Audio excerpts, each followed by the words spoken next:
start off with saying who you are and how you're related to Hills Food? My name is Aaron Sears, and I'm the student rep at the veterinary school for Hills Science Diet. What kind of things do people find in the Hills Food? What kind of ingredients? It depends on what the diet is. There's a wide variety as far as for different problems, because then there's prescription diets and science diets. The prescription diets being those for medical problems, to help alleviate medical problems without having to go to drugs and other, some more preventative care. And then the science diets are for balanced diet depending on the level of activity of the animals. And it depends, there's different things for, depending on what you go on, for the rice and different things depending on, it depends on the formula. Okay. Say just a regular adult dog food. Do you know off the top of your head a couple things that you find in there? I'm not sure exactly, as I'd have to look, but everything is high quality feeds that they use to make the formulations. Okay.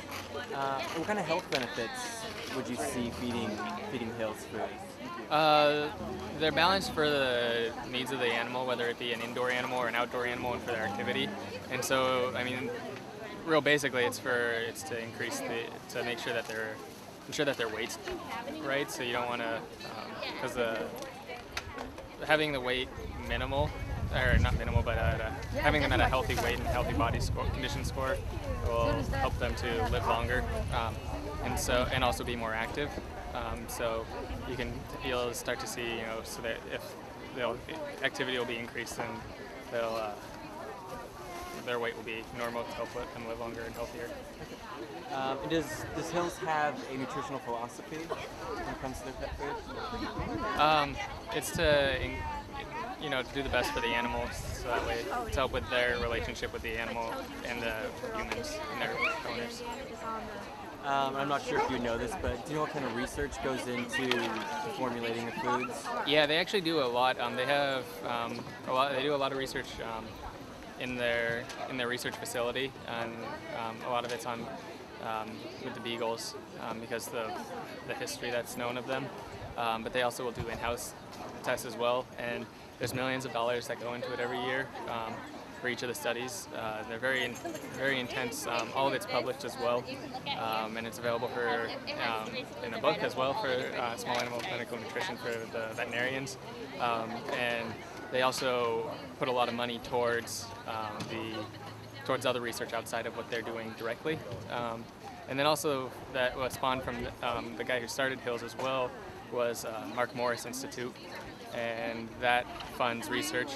That's what started getting a lot of research going for small animals within the veterinary schools and other areas as well. And so a lot of stuff that's not directly related to Hills as well is research. Do you happen to know how much money they spend? I don't know exactly, but individual studies can cost over $1 million easily because of how much time goes into it, and the number of animals that have to be on it for a cat or a dog. And then also if they have a formula and they change one ingredient in it, then they got to redo it basically. Yeah. And so it starts over, and so it's a lot of money. And I couldn't say how much exactly. Do you know how long the average trial takes? Again, it depends on what they're going for. So some, depending on what it is or whatever, a couple weeks or a week or so to a couple months or a year. So some of them can't go longer. And again, it depends on what the goal of the study is. Let's see. Do you know roughly how much a bag of Hills costs? Say like for adult dog food. It depends if you're using science diets or prescription diets. The prescription diets are a little bit more expensive, typically, because they, it's to help with a medical problem as well, and so there's more that goes into that as far as different things. But a bag of cat food might be $20 or so, or you can get up to $50, $60 or a little bit or more for some of the dog foods as well.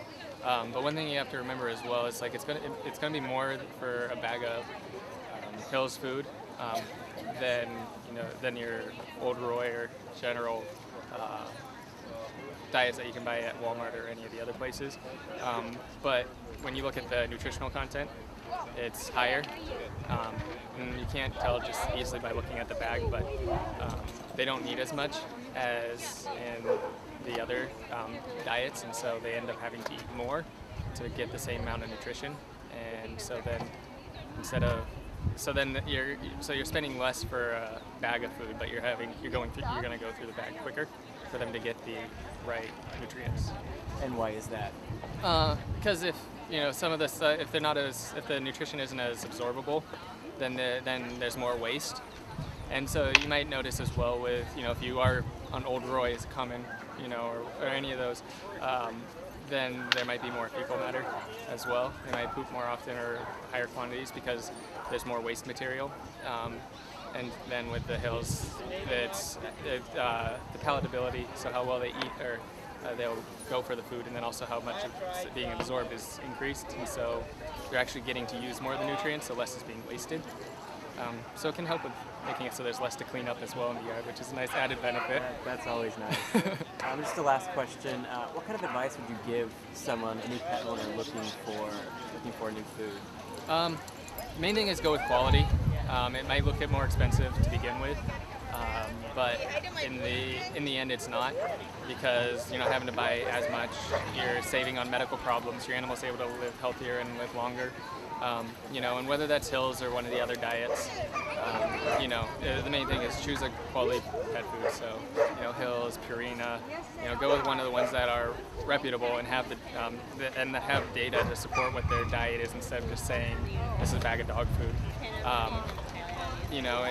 Obviously, we recommend that you choose hills first, but that's not always going to be the case, and we understand that. But we stand by our food.